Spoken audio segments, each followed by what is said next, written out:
Marketing through wearables in China. Now this is thoughtful.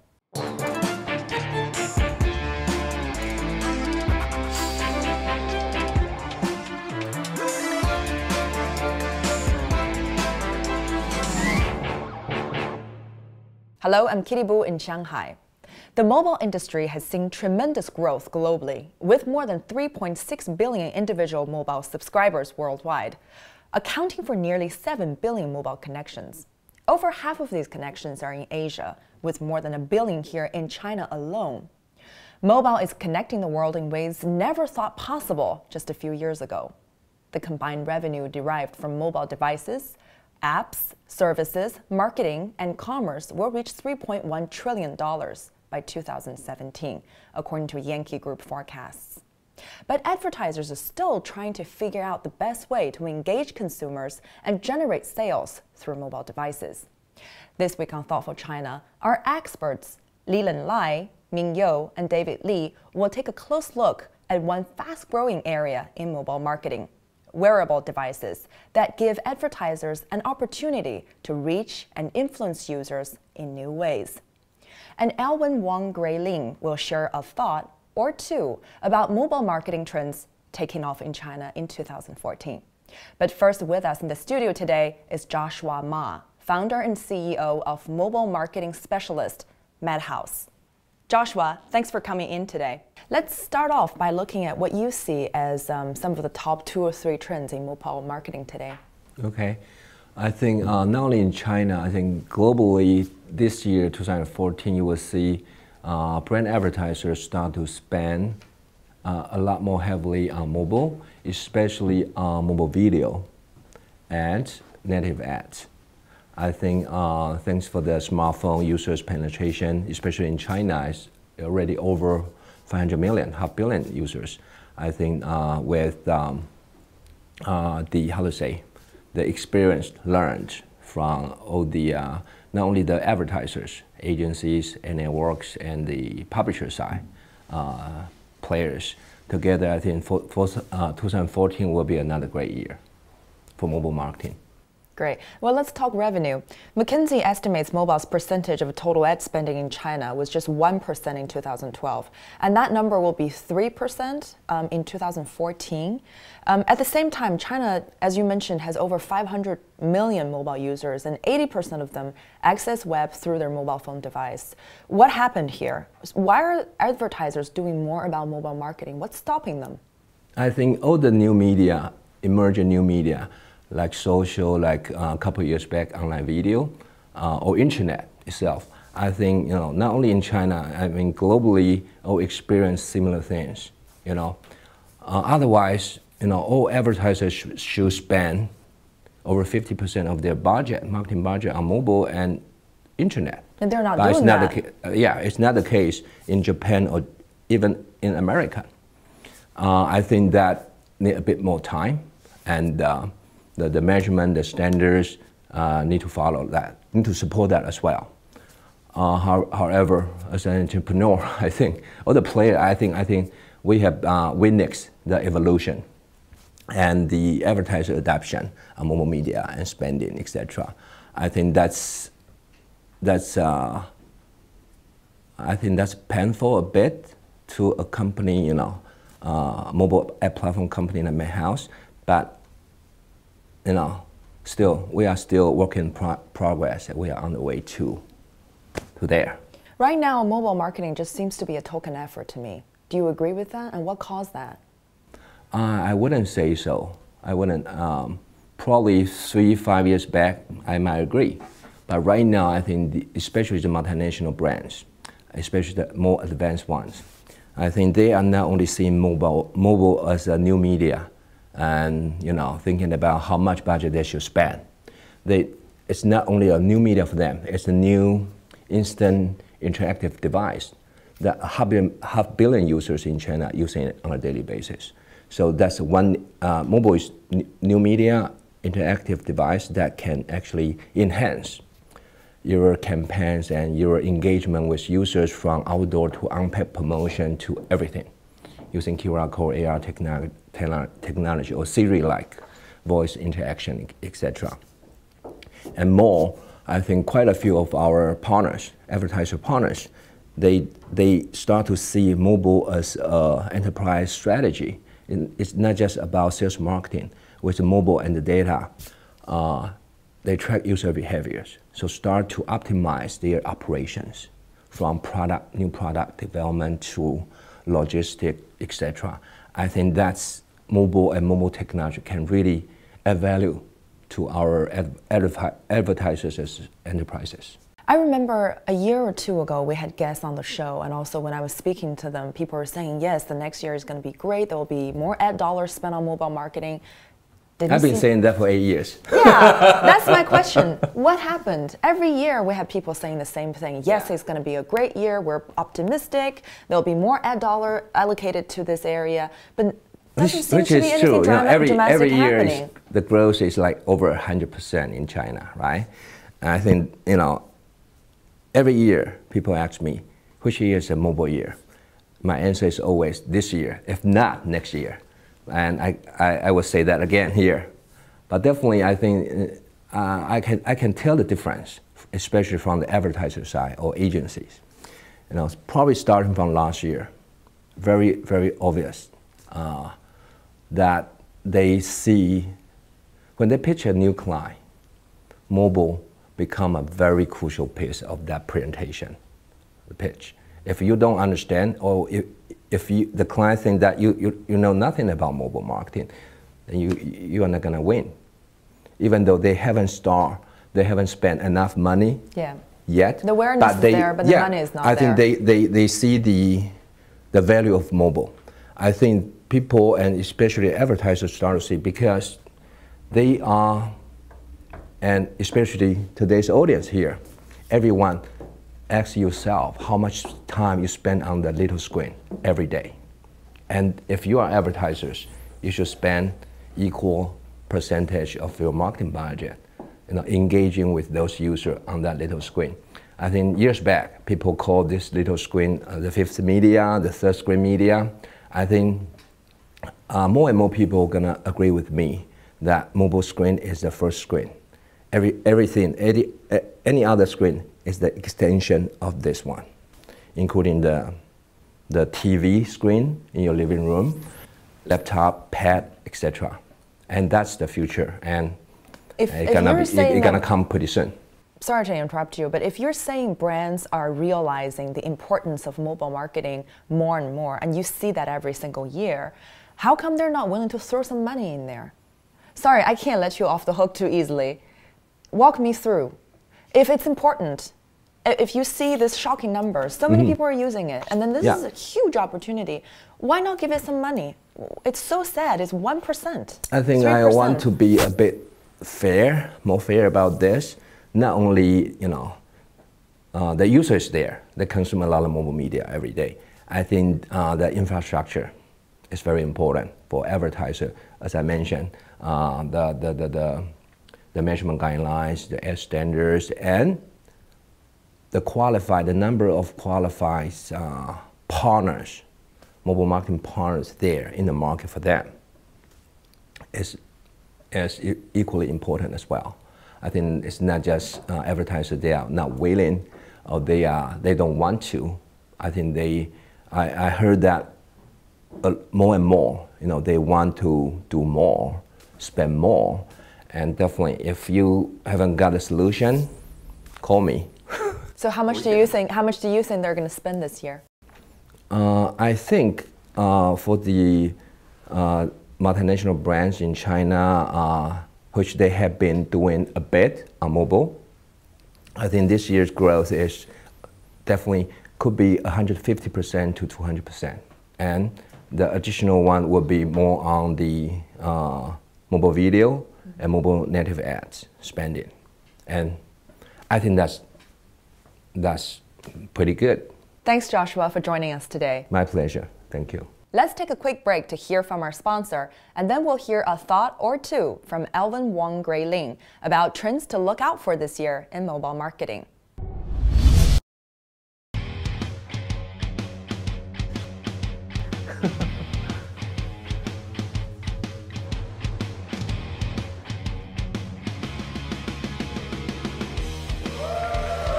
Now, let's go.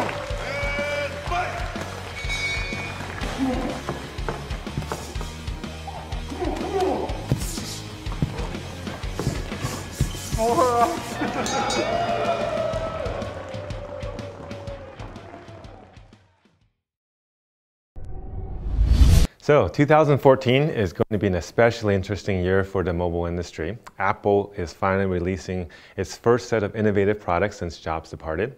The iPhone 6 and the iWatch should bring new life to the company and to the industry as a whole. Cheap bandwidth in the form of Wi-Fi, 4G, 3G, and convergence between phones and mobiles is finally making rich mobile media consumption a reality in China. Many 2G users that were on China Mobile are now finally able to get on broadband.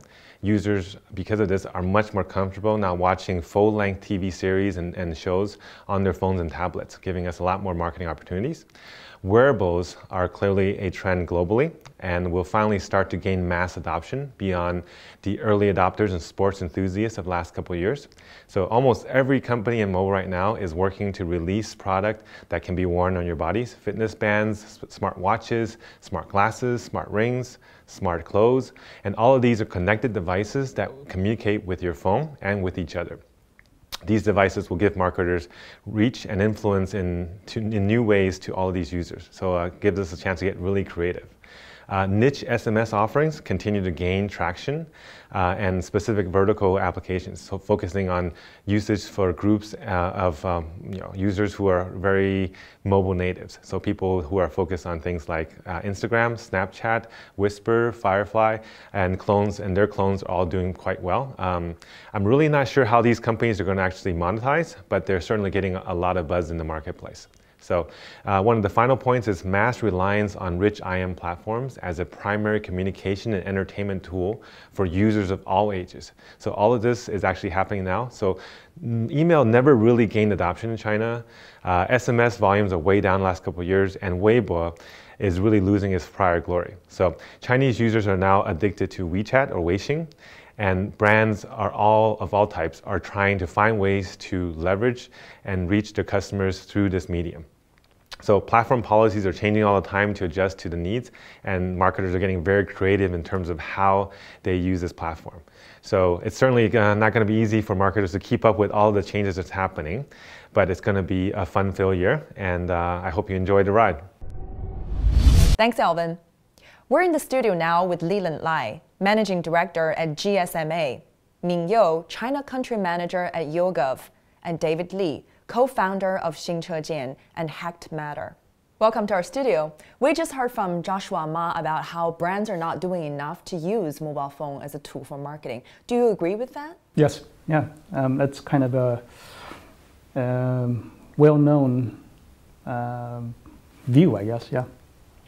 I would say absolutely. There is a large disconnect between kind of advertising spend and advertising spend in digital vis-a-vis what consumers are doing. When you look at consumers, fundamentally, they are on their mobile phones all the time, mobile devices as well as phones. But what we're not seeing is the brands and the agencies and the media space catching up.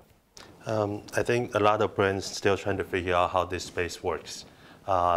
They don't have the internal structures to take advantage of the applications. They still run this by like campaign, like a short-term campaign, like advertising. They haven't got it yet. What do you think caused the disconnect?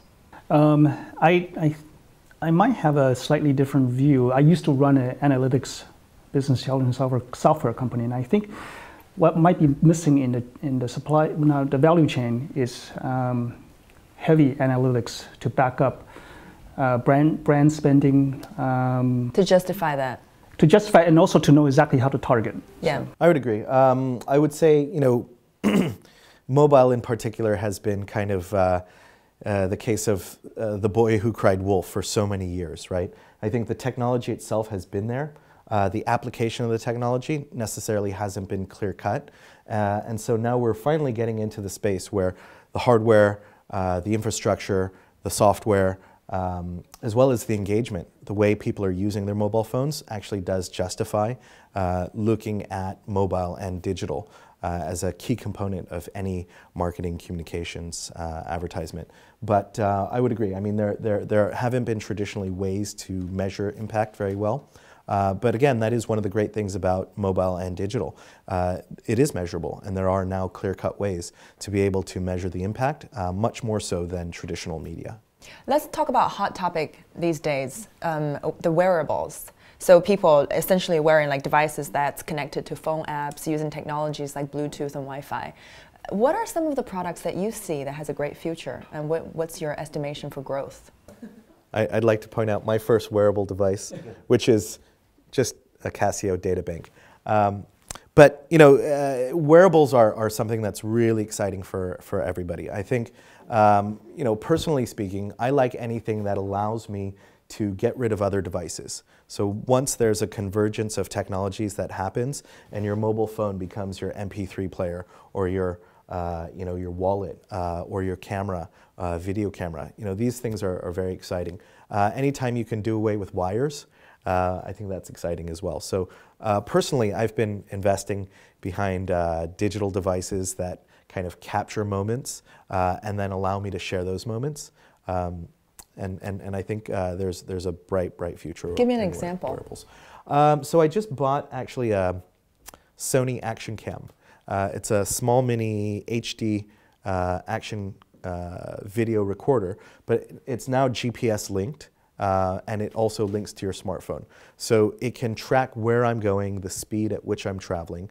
I use it when I go on motorcycle road trips or go snowboarding or rock climbing.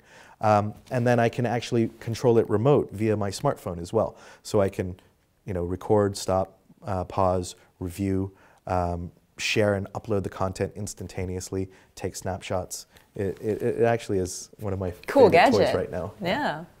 Do you guys use any? Well, this is my third wearable device. It's a Fitbit Flex. My first two were Fitbit One, and I managed to keep them in my possession with each one less than 24 hours. I just, absent-minded professor, I lose them. And this is the first one I'm able to keep, and it's now 2 months now, and it works really well. I love it. I think the wearable right now is the industry has to relearn. Because right now it's been pushed by the people traditionally coming from information technology, digital technology, electronics. This industry has been, in the past couple of decades, very used to creating new category of products. They create desktop, they create notebook, they create cell phone, they created the tablet. But when it comes to wearable, right now it's the hard part is it's not a new category of products. If you think about it, is the jewelry designer, the accessory designer, fashion designer that have been design wearable hundreds, if not centuries. It's also integration of different technologies. It is integration of different technology, but this, I mean, if you, right now, let's take example of the wearable. I mean, the Fitbit, the Shine, everything, when you take them apart, they are the same thing. They are the same functionality. Actually, they share probably 80% of the circuitry. But you cannot have a group of people thinking this is a new category without learning from someone who has been doing this for centuries. And I think there's going to be a big crash before we, most of the girls, if you show them the wearable, I mean, they wear jewelry, they wear bracelet, but if you show them Fitbit, Shine, I haven't seen any girls who actually wear them. That's probably a question that some of the marketers, some of the brands should start thinking about, like marketing to the right group and how do they reach to these people. And I think it's also a problem with the language, the dialogue. We still pushing it as like, hey, we found a new territory. It's the IT, the geese, it's like, hey, the risk. But it's not a new territory. It's not like desktop. It's not like notebook.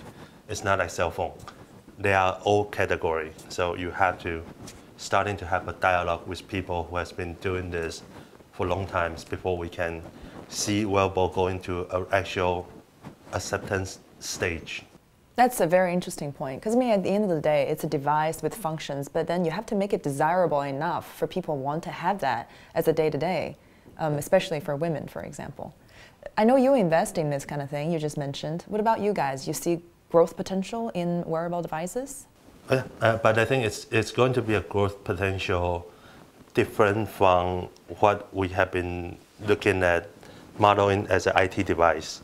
It is going to be more like how website, how internet, how now everybody thinks HTML is easy. I can do it too. And when that day comes, more people will come in and say, okay, I want to do my wearable. I can go buy this core, this piece of hardware, software off the shelf and put it on whatever I want to stick it to. And that's where the creativity will start. Again, I come at this with a slightly different angle. I'm kind of a quant jock. And I think the wearables, right now, it's a very nascent stage, but when it's really going to take off is when what I would say small data meets big data. So big data is all the rage and what people talk about these days. But what's being transmitted on your wearable, and whatever the device might be, and if it's appropriate for what I guess some more fashionable people want to wear. The data that's being transmitted goes into the cloud. It becomes part of a larger analytical. That then becomes useful to marketeers, and then it comes back and really, if we can integrate connected life, meaning a lot of devices, and connect the home, let's say smart meters, and connect a car, and these are a lot of little data aggregated together into big data, and becomes really useful to marketeers. Let's take a quick break to hear from our sponsor. When we come back, we'll hear more about mobile marketing trends in China. Join us for the most prestigious mobile event in Asia featuring celebrity Jane Zhang. GSMA Mobile Asia Expo will showcase mobile products that will transform the future this June at Shanghai International Expo Center. Get a free pass at mobileasiaexpo.com/cn. Welcome back. We're in our studio with Leland Lai at GSMA, Ming You at YouGov, and David Li, co-founder of Xingchejian and Hacked Matter. Obviously, fitness and well-being are pretty obvious categories, right? Are there other categories or areas that's being overlooked? I think there are always spaces. Depends on how niche or how broad a market you want to address. One of the cool things that's coming out because of the advent of technology and the internet and information sharing is the ability to kind of hack things together, right? And one of the great things about that is that you can find instant community. So whereas you might have been one of very few geographically, you can now put your minds together with people all around the world to share information and resources and address issues. And I see that in a number of different spaces. I participate in a number of kind of obscure activities like ice climbing and rock climbing, but there's actually a very large global community when they're all put together. Individually in one geography or in a city, there may be limited numbers, but what we're seeing is that online people are sharing information and resources, and that I think seeds then innovation and then the ability to address issues. And continuing on that is the recent trend of hardware development is becoming increasingly by that kind of community gathering around crowdfunding website like Kickstarter. You don't have to be, starting your own hardware company is no longer like before. You don't have to raise a lot of money. You can hack together stuff and put it on Kickstarter. If people want it, you get your initial cash to get started. And I think that we are just seeing beginning of this trend. I just got back from the Shenzhen Maker Fair, where this year's everybody's looking into how they can participate in this kind of grown-up innovations. So this year we even got Foxcons to come out and say they want to support this. And they actually put on a very interesting facility to move this forward. Well, Leland, there's a GSMA conference coming up in early June in Shanghai. Apart from hot topics like wearable devices, what are the other major trends that you think people will talk about in the conference? Yes, the conference is June 11 to 13. We expect wearable actually will be one of the most popular topics with the most attendance. But in addition, We'll be covering digital commerce. We'll be talking NFC-enabled purchasing, for example, or access control for passes going through, and mobile health.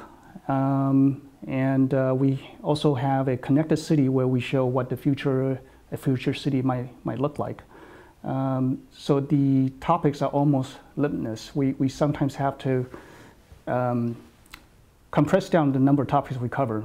So we expect a very, very good show. Our last question is quite a fun one. What's your favorite app at the moment? I'll take first stab. Favorite, I guess I define in two ways. One way of defining favorite is which am I using the most frequently, right? And that's definitely Weixin. Yeah. In terms of what gives me the most enjoyment, that's a tough one. But I might have to say it's Zenio. I download all the relevant media and magazines that I like to read and don't want to carry around. And then I can basically read through all the articles and browse whenever I'm traveling, which is way too much lately. I use a Feedly. Oh, okay. Feedly is quite good for that too, the news reading and putting everything in the right place. Yeah. What about you? My favorite app is whatever app my 7-year-old daughter likes. Cartoons, it works in two ways. One way is maybe occupies her, so it allows me some peace. But another way it would work would be participatory. It's a father and daughter thing, so it's really whatever app that she's onto at the moment. Actually, that's the same experience. So I share my my Apple account with my daughter. So whatever she's into is downloaded to my phone, and that's also a good conversation. So right now, the latest one is the Monument Valley. It's a very fun game, and it's also this type of new kind of creativity we see established. It's impossible geometry. Well, Leland, David, and Ming, thanks for coming in today. Thank you. Thank you. That wraps it up for today. Be sure to subscribe to us on Youku, Tudou, and YouTube. You can also follow us on Weibo, WeChat, and Twitter, and join our LinkedIn group. See you again.